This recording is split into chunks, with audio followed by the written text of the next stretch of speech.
Hello welcomes to Bhavya's explore. Today recipe sweet laddu ಮಾಡೋದು ತುಂಬ easy. ಒಂದು ಬೌಲಲ್ಲಿ ಕಟ್ಲೆಟ್ ತೊಗೊಳ್ಳಿ, ಮತ್ತು ಇದನ್ನು ದೋಸೆ ಇಟ್ಟು ಅದಕ್ಕೆ ಕಲಿಸ್ಕೊಳ್ಳಿ ನೀರು ಹಾಕ್ಕೊಂಡು. ಮತ್ತು ಇದನ್ನು 10 ಮಿನಿಟ್ಸ್ ಇಲ್ಲ 15 ಮಿನಿಟ್ಸ್ ರೆಸ್ಟಲ್ಲಿಡಿ. ಆಮೇಲೆ ಈ ಕಡೆ ಸೈಡಲ್ಲಿ ಸಕ್ಕರೆ ಪಾಕ ಇಟ್ಕೊಳ್ಳಿ. ನಾವು ಯಾವ ಬೌಲಲ್ಲಿ ತಗೊಂಡಿದ್ವೋ ಕಡಲೆ ಹಿಟ್ಟು ಅದೇ ಬೌಲಲ್ಲಿ 1 ಬೌಲ್ ಸಕ್ಕರೆ ಮತ್ತು 1 ಬೌಲ್ ನೀರು ತೊಗೋತಾ ಇದ್ದೀನಿ. ಇದನ್ನು ಸ್ಟವ್ ಹಚ್ಚಿ ಬಿಡಿ. ಮತ್ತು ಸಕ್ಕರೆ ಕರಗಿದ ತಕ್ಷಣ ಇದಕ್ಕೆ ಏಲಕ್ಕಿ ಪುಡಿ ಮತ್ತು 1 ಲವಂಗ ಆಪ್ಷನಲ್ಲು, ಬೇಕಂದರೆ ಹಾಕೋಬೋದು, ಇಲ್ಲಾಂದರೆ ಬಿಡ್ಬೋದು. ನೋಡಿ ಸಕ್ಕರೆ ಕರಗಿದೆ. ಇವಾಗ ನಾನು ಲವಂಗ ಮತ್ತು ಏಲಕ್ಕಿ ಪುಡಿನ ಹಾಕೋತಾ ಇದ್ದೀನಿ. ಮತ್ತು ನೀವು ಕಡಲೆ ಹಿಟ್ಟನ್ನ ಕಲಿಸುವಾಗ ಅದಕ್ಕೆ ಒಂದು ಚಿಟಿಕೆ ಸೋಡಾ ಹಾಕ್ಕೊಳ್ಳಿ. ಇದು ಆಪ್ಷನಲ್ಲು. ಸ್ವಲ್ಪ ಊದ್ಕೊಂಡಿರುತ್ತಲ್ವ, ಚೆನ್ನಾಗಿರುತ್ತೆ ಅಂತ ಅಷ್ಟೆ.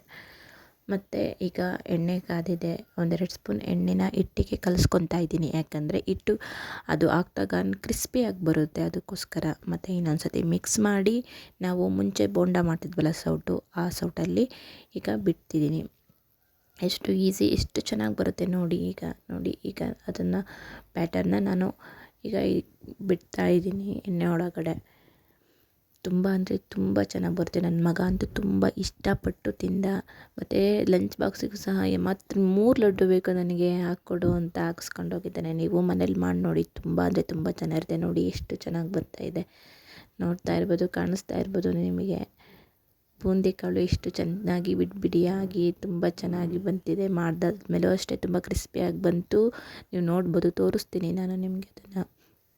ಮತ್ತು ಒಂದು ಸತಿ ಹಾಕಿದ್ಮೇಲೆ ನೆಕ್ಸ್ಟ್ ಸತಿ ಸೌಟನ್ನ ವಾಶ್ ಮಾಡಿ ಒರೆಸಿ ಬಿಟ್ಕೊಳ್ಳಿ. ಏಕೆಂದರೆ ಚೆನ್ನಾಗಿ ಬರುತ್ತೆ ಅವಾಗೆಲ್ಲ ಬೂಂದಿಕಾಳು. ಮತ್ತು ಇಲ್ಲಾಂದರೆ ಹಂಗೆ ಒಂದೇ ಹತ್ರ ಕುತ್ಕೊಂಡ್ಬಿಡುತ್ತೆ ಮತ್ತು ಇನ್ನೊಂದು ಸತಿ ಹಾಕಿದ ತಕ್ಷಣ. ಅದಕ್ಕೋಸ್ಕರ ನೋಡಿ ಎಷ್ಟು ಚೆನ್ನಾಗಿ ಬಂದಿದೆ ಅಲ್ವಾ ಬೂಂದಿಕಾಳು. ತುಂಬ ಅಂದರೆ ತುಂಬ ಸುಲಭ ಬೂಂದಿ ಲಡ್ಡು ಮಾಡೋದು. ನಾನಂತೂ ಇಷ್ಟು ಸುಲಭ ಅಂದ್ಕೊಂಡಿರಲಿಲ್ಲ. ನೀವು ಅಷ್ಟೇ ಬ್ಯಾಚುಲರ್ ಸಹ ಮಾಡ್ಕೋಬೋದು.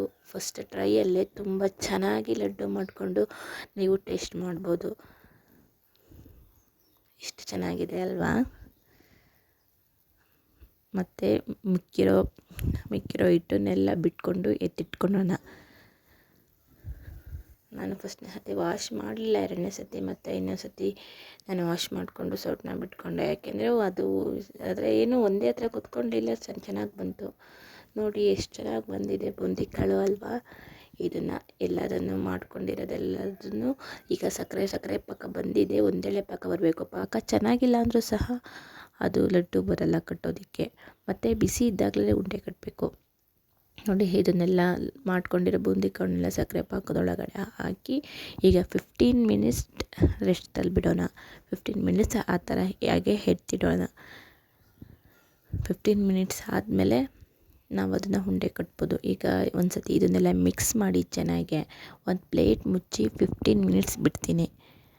15 ಮಿನಿಟ್ಸ್ ಆದಮೇಲೆ ಉಂಡೆ ಕಟ್ಟೋಣ. ಈಗ 15 ಮಿನಿಟ್ಸ್ ಆಗಿದೆ ನೋಡಿ. ಒಂದು ಸತಿ ಮಿಕ್ಸ್ ಮಾಡ್ಕೊಂಡು ಉಂಡೆ ಕಟ್ತಾಯಿದ್ದೀನಿ. ಸ್ವಲ್ಪ ಹಾರಿತ್ತು, ನೀವು ಬಿಸಿ ಇದ್ದಾಗಲೇ 15 ಮಿನಿಟ್ಸ್ ಆದಮೇಲೆ ಕಟ್ಕೊಂಬಿಡಿ. ನಾನು ಸ್ವಲ್ಪ ಲೇಟ್ ಆಯಿತು, ನನ್ನ ಮಗ ಸ್ಕೂಲಿಂದ ಬಂದ, ಅವನಿಗೆ ಊಟ ಅದು ಇದು ಅನ್ನೋ ಸ್ವಲ್ಪ ಲೇಟಾಗಿ ಹೋಗ್ಬಿಡ್ತು. ನೋಡಿ ಎಷ್ಟು ಚೆನ್ನಾಗಿ ಬಂದಿದೆ ಅಂದರೆ, ನನ್ನ ಮಗ ಅಂತೂ ತುಂಬ ಅಮ್ಮ ಸೂಪರಾಗಿದೆ ಅಂತ ತುಂಬ ಇಷ್ಟಪಟ್ಟು ತಿಂದ. ನೋಡಿ ಆಗಿದೆ, ಎಷ್ಟು ಚೆನ್ನಾಗಿದೆ ಅಲ್ವ ಲಡ್ಡು. ಮತ್ತು ನೀವು ಕಟ್ಟುವಾಗ ಬಿಗಿಯಾಗಿ ಇಟ್ಕೊಂಡು ಕಟ್ಟಿ. ನೋಡಿ ಆಗಿದೆ, ಎಷ್ಟು ಚೆನ್ನಾಗಿದೆ ಅಲ್ವಾ ಲಡ್ಡು. ತುಂಬ ಟೇಸ್ಟಿಯಾಗಿತ್ತು. ಈ ವಿಡಿಯೋ ಇಷ್ಟ ಆದರೆ ದಯವಿಟ್ಟು ಲೈಕ್ ಮಾಡಿ, ಶೇರ್ ಮಾಡಿ, ಸಬ್ಸ್ಕ್ರೈಬ್ ಮಾಡ್ಕೊಳ್ಳಿ. Thanks for watching.